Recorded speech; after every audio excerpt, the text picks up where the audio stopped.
Hey guys, it's 3.1, the higher level essay reading for models. Our lesson objective, students will be able to assess example higher level essays and read examiner comments to help revise their own essays. So let's get to it. We have the finish line ahead of us. We're almost done with the semester. Now it is time to figure out how to score well on this final summative assessment of the semester. The higher level essay is an IB assessment. That's why we're working so hard on it first semester. It's also the last summative assessment in here this semester. You've already written 2 higher level essays. This final one is going to be a revision of one that you've already written. It's going to be worth another 100 summative points, just like the last 2.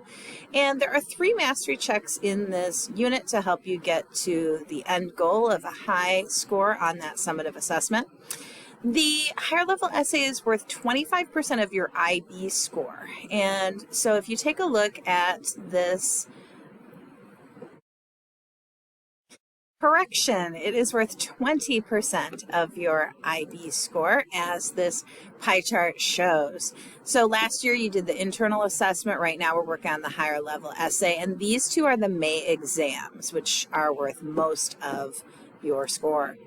The revised summative assessment is due next Friday, January 20th. You can use your essay from one of the last 2 units. You can use your Medea essay or your The Things They Carried essay, or you can go old school and use one of your essays from last year. This is what you read last year. Now, the one exception is you cannot use something that you used for the oral last year. So I think most people used Persepolis and First They Killed My Father for that oral. If you used it already for the oral, you can't use it for the HLE. All right, let's talk criterion A. This is all about knowledge, understanding, and interpretation. And I just want to remind you of what it is. It's how well does the candidate demonstrate their knowledge and understanding of the work or text chosen. This includes dealing with all parts of the book, the beginning, the middle, and end. Use details like proper nouns, dates, times, specific locations in order to score higher on A by showing your good knowledge and understanding. When it comes to what extent does the candidate make use of knowledge and understanding of the work or text to draw conclusions, that's when we're really looking at the interpretation section. And for this one, spending time coming up with an interesting line of inquiry that asks a question that a literary analyst would ask is going to help you. Make a valid, debatable claim then about this line of inquiry that will become your thesis statement, and get to the theme or meaning or rich idea and explore how it is created and what is truly profound about it. That's how to score high on criterion A. How well are ideas supported by references to the work or text in relation to the chosen topic is the 3rd bullet point of criterion A. So everything that you say needs to be supported with textual evidence in a literary analysis. And the best examples are the ones that should be used, not the one example that you remember, but just the very best for the point that you are making. Okay, now we're done with criterion A. So let's move on to criterion B. You are also scored already for criterion B, which is analysis and evaluation.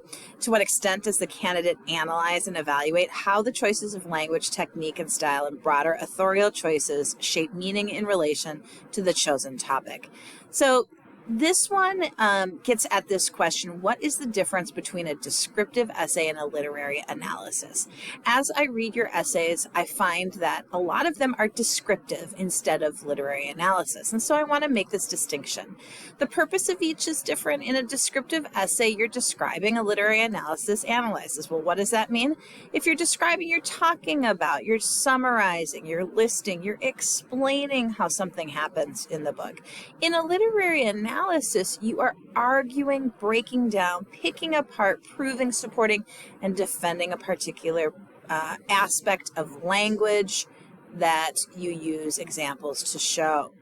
A descriptive thesis statement makes an overview, while a literary analysis thesis statement makes a debatable claim, something that has to be debated in order to be proven because it is not obvious. All right, so if we go back to this handy dandy chart that I made for you guys, that I used when I started talking about diction, imagery, tone, structure, atmosphere, and how to analyze, this can be helpful. This is our overall map of how to analyze literature. We start with dits, right? The authorial choices. Then we move to the effects, and then we move to the meaning. There are really 3 verbs here that we're dealing with. Letter A is about the interpretation, interpreting verb. Letter B is about analyzing. When you analyze, you look at an aspect of language and you pick it apart. And then the next verb is evaluate. That's when you look at this aspect of language and you talk about what the effects of that choice, that literary aspect, are on the ideas that surface in the reader and the feelings that are created in the reader. So we've been talking about this already, and this is why. It is embedded in the criteria of the IBHLE and all IB literature assessments. Okay, let's talk a little bit more about analysis. What does IB define as analysis? Well, in their teacher materials, they say that analysis is breaking down in order to bring out the essential elements or structure of a text. Collins Dictionary defines it as a separating or breaking up of any whole into its parts, especially with an examination of these parts to find out their nature, proportion, function, or interrelationship.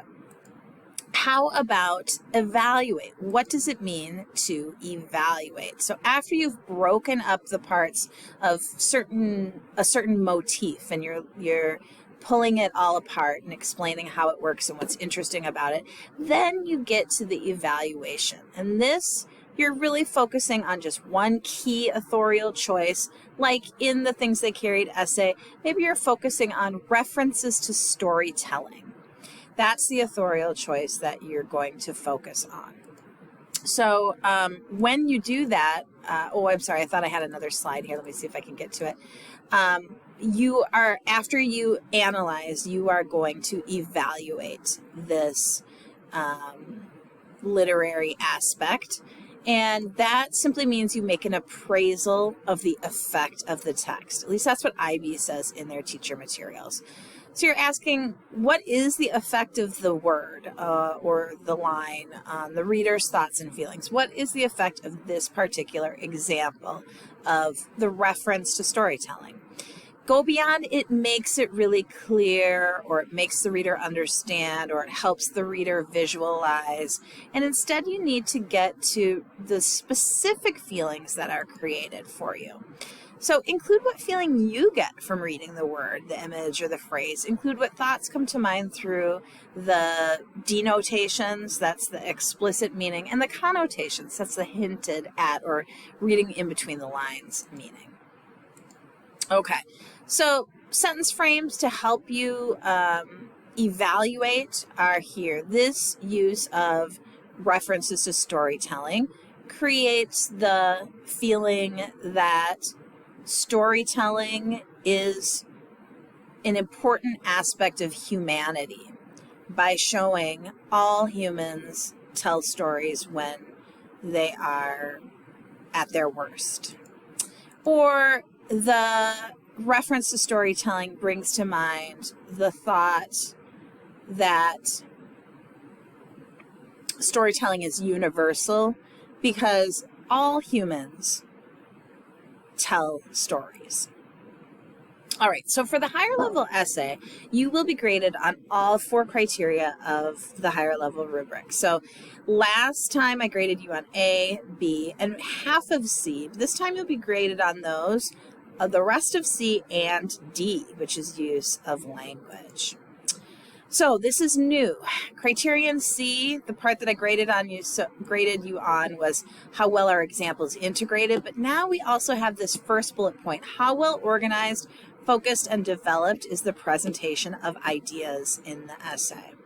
Criterion D, language. How clear, varied, and accurate is the language? How appropriate is the choice of register and style? Register refers in this context to the candidate's use of elements such as vocabulary, tone, sentence structure, and terminology appropriate to the higher level essay. So we will be focusing on proofreading, looking at grammar, sentence structure, formatting, punctuation, spelling, capitalization, all of that stuff for this final essay. And I know it's been nice to kind of not have to worry about it, but of course, this essay is going to be graded by the IB, and so we do have to look at Criterion D for this final one.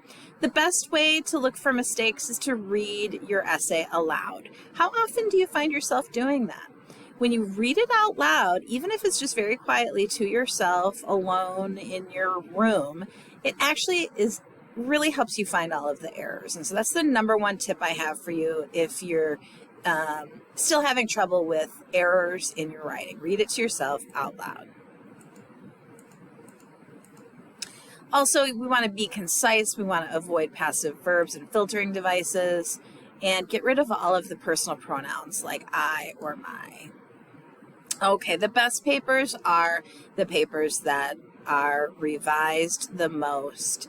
The best writers are tireless revisers who constantly revise. So I'm sorry if you're grumpy cat about it, but it is going to help you. And we're going to spend all of Unit 3 working on revising an old essay to get it ready to send off to IB. The first step is to look at some sample essays, and so that's what you're going to do next.